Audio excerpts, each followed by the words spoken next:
Look. Pretty, isn't it? Perfectly balanced, as all things should be.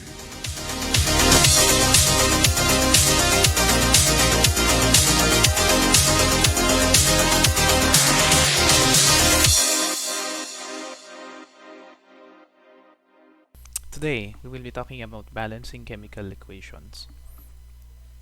Just a brief background, what is a chemical reaction? A chemical reaction is a process of converting one substance into another.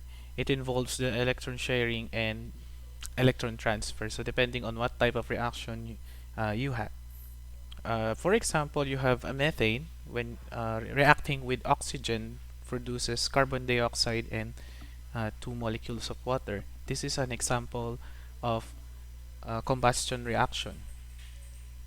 Another type of reaction is the dissociation of water into hydrogen and oxygen gases.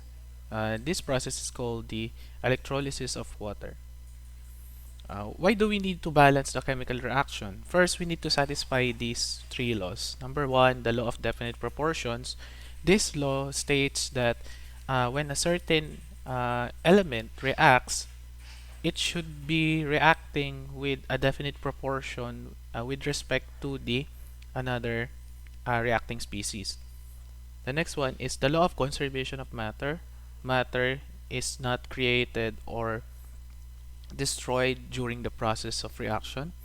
And the last one is the law of conservation of energy.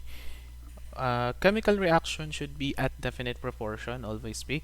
The number of atoms on both sides of the equation should be the same. So, given that you have a reaction, by checking the number of elements from both sides, it should be the same throughout. The energy was also conserved throughout the reaction. There are two parts of chemical equation. Number one is the reactants or the reacting species. When you see a chemical reaction, the one or the species on the left side is considered the reactants and on the right side is the products. The products is the new substance formed in a chemical equation, chemical reaction rather.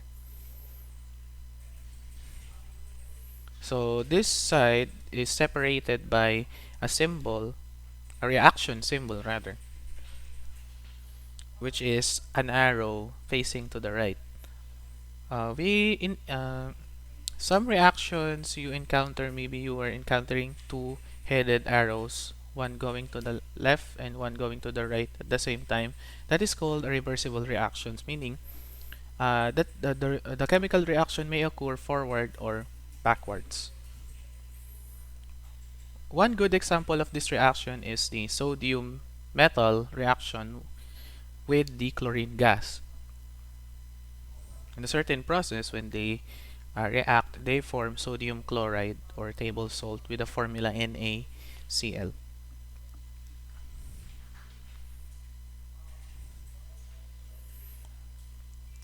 Next is we need to know also the subscripts and coefficient before we start balancing the equation. The subscript reflects the number of atoms on a given compound. For example, you encounter Cl and 2. The 2 on the subscript of the subscript 2 on the Cl is actually a subscript that wasn't it doesn't need to be changed at all. Example number 1 is the H2O. If you look at the formula of H2O, it means that there are 2 hydrogen atoms and 1 oxygen atom. The subscript refers to the element that is attached to it on the left side.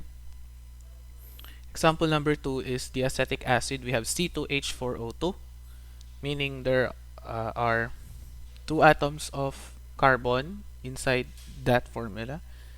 There are also 4 atoms of hydrogen and 2 atoms of oxygen. The next one is coefficients. The coefficient reflects the number of molecules. So In balancing chemical equations, we are only concerned with changing the coefficients. We do not change the subscript at all. For example, we have 3H2O, and as we can see, the coefficients were placed on the left side of the molecule. Let's say we have water, 3, and then H2O, and when we have uh, C2H4 or acetic acid, 2 C2H4, that means 2 acetic acid.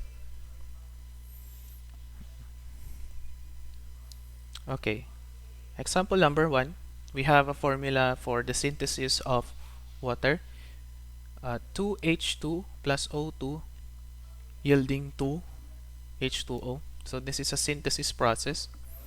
Okay, the question is how many water or H2O molecules were produced? The answer is 2, because we are not pertaining to this but this, because the question is how many H2O water molecules, not, oh sorry, ano ba yan?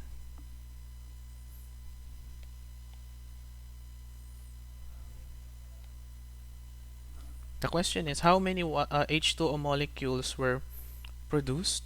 The answer here is 2. We are referring to how many H2O was produced, and that is 2. So the answer is 2. Another question is how many hydrogen atoms were consumed? The question here is how many hydrogen atom. Okay, in a hydrogen, in a reacting species, we only have hydrogen compound, which is the H2. So meaning in the H2 there are 2 atoms of hydrogen. However, there are 2 of that H2. So meaning there are 2 atoms of hydrogen times 2. So 2 times 2 is 4 atoms overall.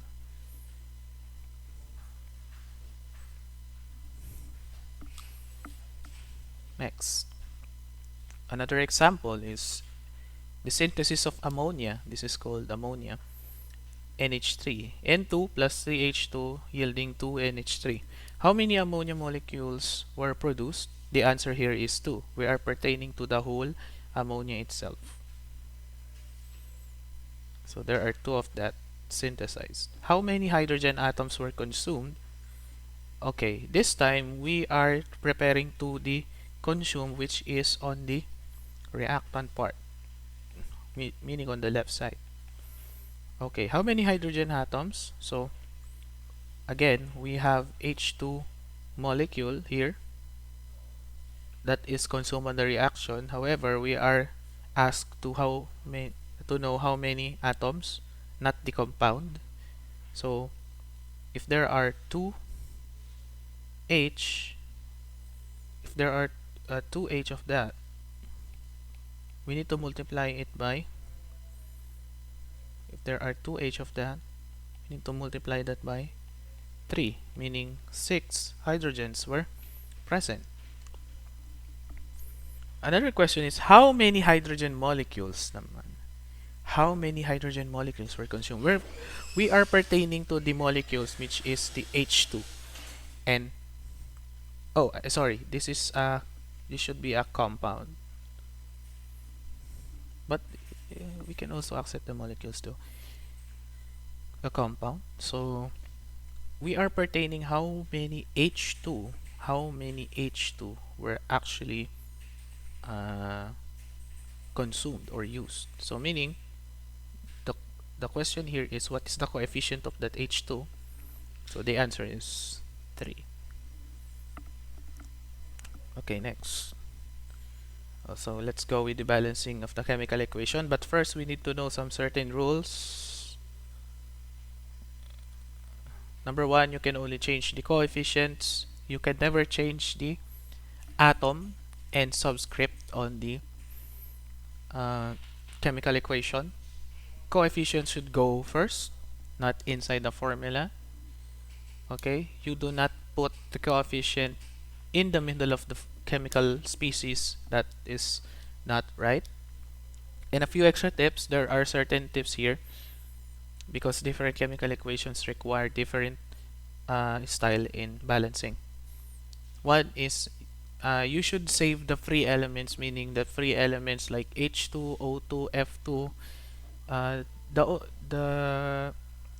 the free elements is like a certain atom that only has two conscripts. Polyatomic ions can be treated as one, and there is no one particular way to balance equations. We have different approach in balancing different chemical equations. Some equations are harder to balance than others and might require some creativity to solve.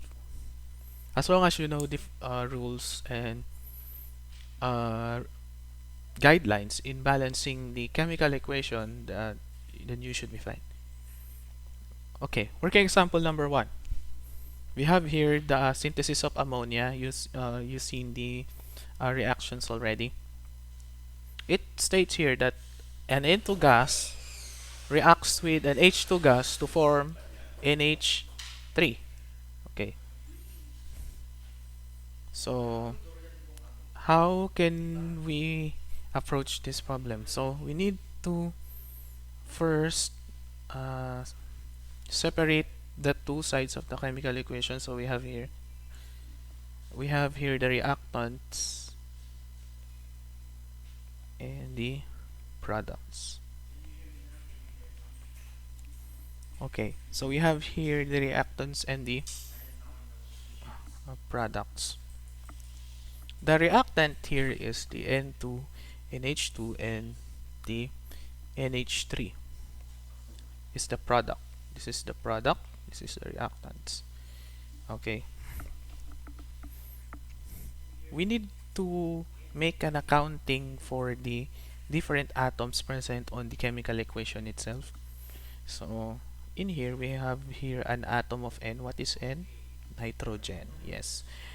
H for hydrogen. So there are two nitrogen. So there are two and two hydrogen. Then you need to multiply each by the coefficient. The coefficient here is 1. It is usually omitted, but there is always a 1 here. Just like in math, if you encounter x and y, meaning the coefficient of x is 1 and the y is also equal to 1. Then we have 2n and 2h. Okay, the product now is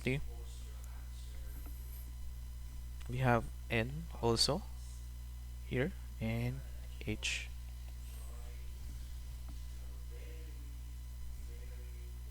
How many nitrogen on the product side? We have here, we have 1 nitrogen and I'm sorry, let me clear that first. I want to clear that first. So that's the products. I'm going to use a red pen again. 1 nitrogen and 3 hydrogen. We multiplying that by how many subscripts? The subscript here is the coefficient is also 1. So 1 times 1 is 1 and then 3 times 1 is 3, meaning there are 3 hydrogens present in 1 nitrogen. The first technique you need to learn is actually knowing the number of atoms on each side. Okay, so we pretty much see that there are they're not balanced. We can see that there are 2 nitrogens on the reactants and 2 hydrogens. Compared to the products, we have here only 1 nitrogen and 3 hydrogens. So we need to multiply or change the coefficient in order for them to have the number of same number of atoms on the left and on the right. Okay, then How can we do that? We need to multiply it by something. So how do we know that?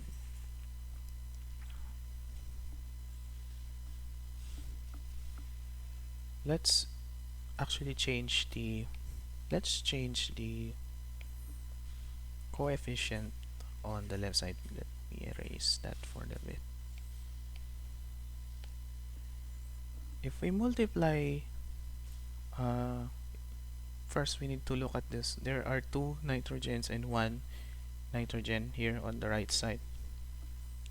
What do we need to do, or what value we can use to multiply the right side in order for you to get the same number on the left side? So in this case, we can actually multiply that by 2, right?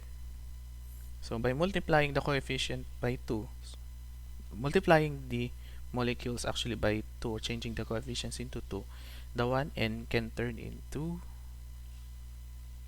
2n. So the same na sila. So there are 2n, 2n on the left and 2n on the right. Next is, how about nitrogen? So since we put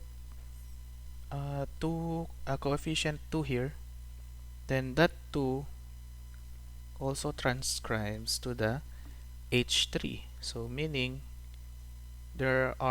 since there is a 2 ammonia, then this 3 was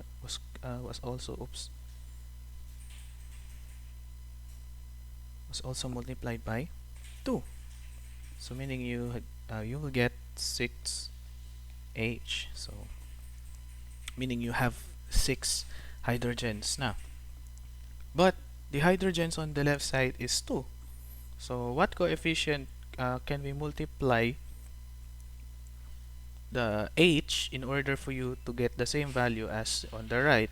So that's 2H times 3, because 2 times 3 is also 6, giving you a balanced hydrogen on both left and right.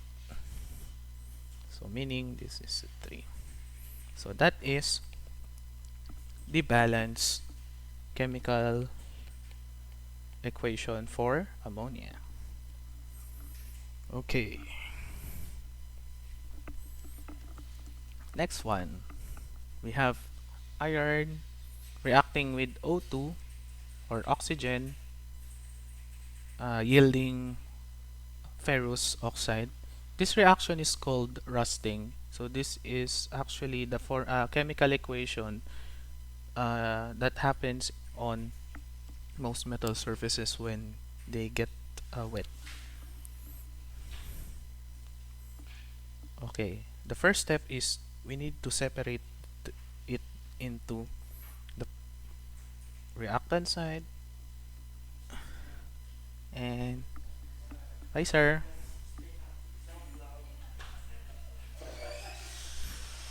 We need to separate the equation into 2. So we have here reactants, we have here the products. Okay, let's do some accounting. We have here Fe. What is Fe? It is iron. Okay, let's put the name here.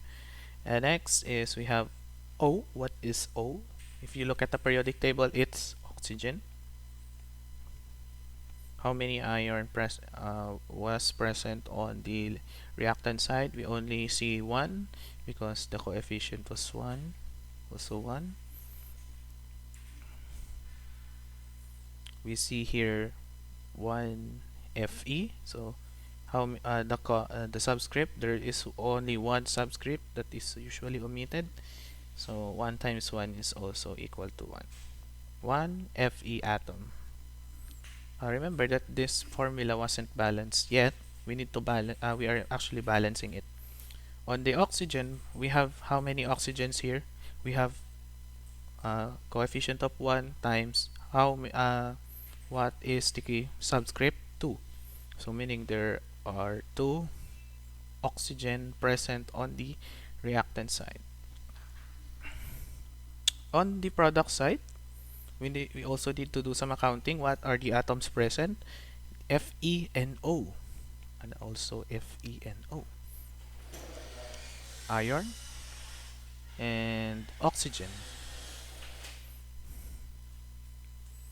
How many ions were present on the product side? There are uh, 2 as the subscript 2 multiplied by the coefficient we have 1, so meaning there are 2 iron. The oxygen, we have 3 oxygens on the ferrous oxide multiplied by 1 for the coefficient. We have 3 Fe. Okay, we can pretty much see that. Oops, sorry, this is oxygen. Let me erase that for a bit.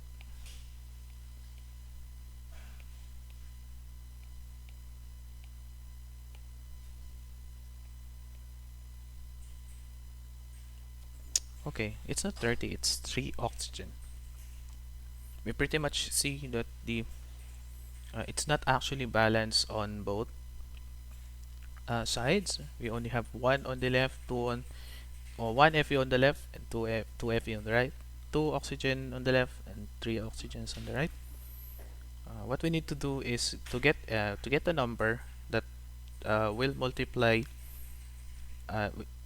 We need to get or to change the coefficient in order for it to jive with the accounted number of atoms from both sides of the equation. So since there are 2 Fe on the right, and then we got 1 Fe on the left, so I guess we can change the coefficient of Fe on the left, right?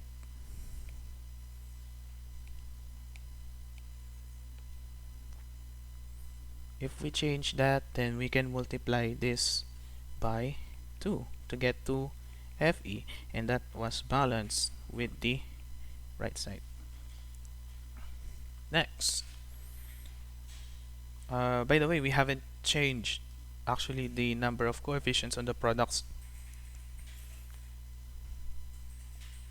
We can modify the coefficient for on left and on the right, but depending on how you balance it actually. So next, we have 2 oxygen and 3 oxygen on the right side. So this is a bit tricky because what number can we use in order for us to yield a 3 oxygen from 2? The answer is you can use fractions actually. 3 over 2. So that's 2 times 3 is 6 divided by 2 is equal to 3, or 1.5. There's no problem with that. We can also use that. We can change this 3 over 2. And that is 3 oxygen on the left, 3 oxygen on the right, balance. Okay. Next. Oh, this is a bit complex. This is a more complex. So we have here a compound that is made up of polyatomic ions. So on the left, we got here the species number 1 as Fe2SO43, or ferrous sulfate, plus reacting that with KOH, or potassium hydroxide, yielding potassium sulfate and ferric oxide, hydroxide rather. The technique to balance the following equation, we can group it by the type of ions that it has. So if you're familiar with ions are the charged group of atoms that reacts together to form another compound. We have here 2 types of ions. We have the cation and the anion. Okay, we can look at this by grouping this one. So we have here a cation. This is a cation Fe, and a polyatomic ion SO4. That's actually SO4 2 minus reacting with Fe2 plus, yielding Fe2SO4. Meaning there are 3 SO4 here and 2 Fe. You can balance the chemical equation by looking in that way. We have here K. This is the cation. It is actually the K plus, and the OH was the OH minus. This is the anion. So by grouping each ions, we have here OH1, meaning there is a 1 OH presence of KOH and then 1 K. On the right side, we can see that there are we can group this by K and SO4. By grouping this, we see that there is only one SO4. Yeah, this is only one SO4, and then the K2, the K has two potassium cations, so that is 2K plus Fe, 1 Fe. This is the cation, and the anion is the OH. There are 3 OH actually. So slicing that into the reactants and the product side, we can group each by looking at the ions. You can do this Fe and then SO4 and then K and then OH. In that way, it is much more easier if you compared to by looking at how many atoms you have per per species. How many Fe do we have on the reactant? So we only have one. Well, 2 multiplied by the coefficient is omitted, so it is 1, 2 times 1, 2 Fe. The SO4 here, how many SO4 do we have? So as we can see, there are 3 SO4 multiplied by the coefficient 1. This is 3 SO4. This is actually a technique. It makes the balancing complex chemical reactions much easier. Okay, how many K do we have? So the coefficient also is 1 times 1 is equal to 1K. We have 1K on the left, and the OH here, the OH, how many OH do we have? 1 times 1, 1 OH. So that is the accounting for the reactant. So we do the products also. We have here the Fe, the SO4, the K, and the OH. How many Fe? This is the Fe. How many Fe do we have? We only have 1 times 1, the coefficient, 1 Fe. How many SO4 do we have? There is 1 here. It is usually omitted. 1 times 1. Why 1? Because the coefficient here is 1. Remember that if you don't see any numbers on the coefficient or in the subscript part, meaning it is 1. So oh, sorry, we have SO1, SO4 only, and K. The K, how many K's do we have? We have 2, and the times the coefficient of the compound, 2K OH. We have 3 OH here. Here's the 3. 3 times 1, the coefficient of that, 3 OH. Okay, we can pretty much see that the equation was not balanced. Just a tip, how can we approach this? Where do we start? We are actually sometimes we start on the metal cation first and then proceed with the anions. So in this part, we can actually start from the K, balancing the K or balancing the FE. So it's in your discretion, but I will try to balance the uh, FE first. So there are two FE on the left and one FE on the right. So meaning we can only tweak the we can only tweak the coefficients, right? We never tweak the we cannot change the subscripts here. You can never change that. You can never change this and this. We can only change the coefficient on this part. In this time we have 1. Remember, don't lose that.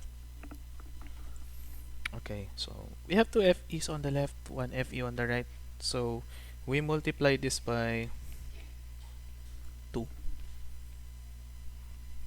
because we are changing the coefficient of the FeOH into 2 in order to balance the Fe. Excuse me. So there you go. It is balanced on the left and the right. So in return, since we put 2 as a coefficient of FeOH, we are also changing the number of the ion that it has partnered with. So since Fe was bound with OH, that 2 was also applied to the number of OH on the right. So meaning the OH was also multiplied by 2, meaning 6 OH. However, it is not balanced with the OH on the left. So what do we need to do? And we need to multiply this by 6 where the OH is on the KOH. We need to change the coefficient of that 6 KOH. That is 6 OH, and then it was now balanced, right? However, if we look at the KOH on the KOH on the left, the OH, it has K. So that 6 coefficient was also applied on K, meaning 1K times 6. So we have 6K now. Oh, medyo nagkakabuhol-buhol na, di ba? We have 6K now. Now, we need to balance the K on the right side because the K on the left was changed. What number can be used to change the value of 2K on the right to be like on the left? Be like that on the left. So, times 3, because 2 times 3 is equal to 6, right? 6, okay? Oh, yeah. So we need to change the coefficient here by K by looking at that. So in consequence, since we put 3 on the K to SO4, we are also changing the value of SO4. Since the SO4 has 1 here, it is also multiplied by 3. So meaning we have here 3 SO4. But if we look on the left, there is already a 3 SO4. So meaning SO4 is balanced also on the left. So the final balanced chemical equation or chemical formula for this is this one. Oops. To delete. The final balanced chemical equation here is 1 Fe2SO43 plus 6 KOH is to 3 K2SO4 plus 2 FeOH. So that is the final one, final product, final balance equation. This is silicon tetrachloride plus H2O forming silicic acid plus HCl.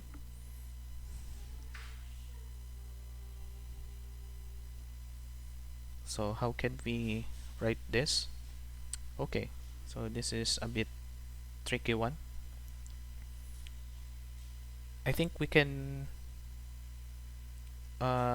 use we cannot no, we can actually use the technique that we used earlier, but we need to be more uh, keen on using it. So in this part, we can separate it by the ions. We have the silicon and chlorine. H2O actually can be also written as HOH. So we have a H plus ion and OH anion. In this part, the siliceous acid also has this part, the SiO4 and the H4. This is the ion and the anion. This is the ion and anion. Okay, let's try to make some predicament here. Okay, this is a little bit tricky. We have to do some accounting first. Cl and HOH. There are 1 times 1 and 4 times 1 and 1 times 1. There's only 1 H and 1 times 1.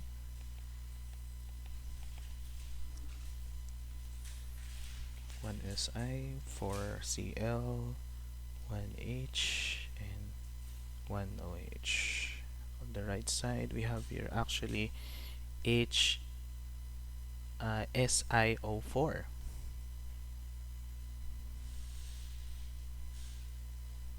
Yeah, in this part, I think we can never use uh, I think we can't use the ion approach here. We can actually balance this by per atom, I guess. So that is 1 Cl, Ci, Cl, H, and O by atom. We are actually balancing by atom here. Si, Cl, H, and O. We only have one silicon here on the left and one silicon on the right. We are looking at per atom, not the ion. Okay, so 1 times 1, the one coefficient, it's equal to 1 silicon. 1 times 1 is also 1 silicon. Cl, how many Cl's do we have? 4. 4, 1 coefficient, 4 Cl. We only have 1 Cl here on the HCl. It's 1 times 1, 1 Cl. How many H do we have on the left side? So we have here 1 is all the H. Sorry, 2 times 1. It's 2H. How many O? 1 times 1. 1 O. How many H do we have? 5, because we have here 4. Remember, remember guys that we are actually balancing by atoms, H. So that is 4 plus 1, or 4 times 1. Sorry, let me rewrite this.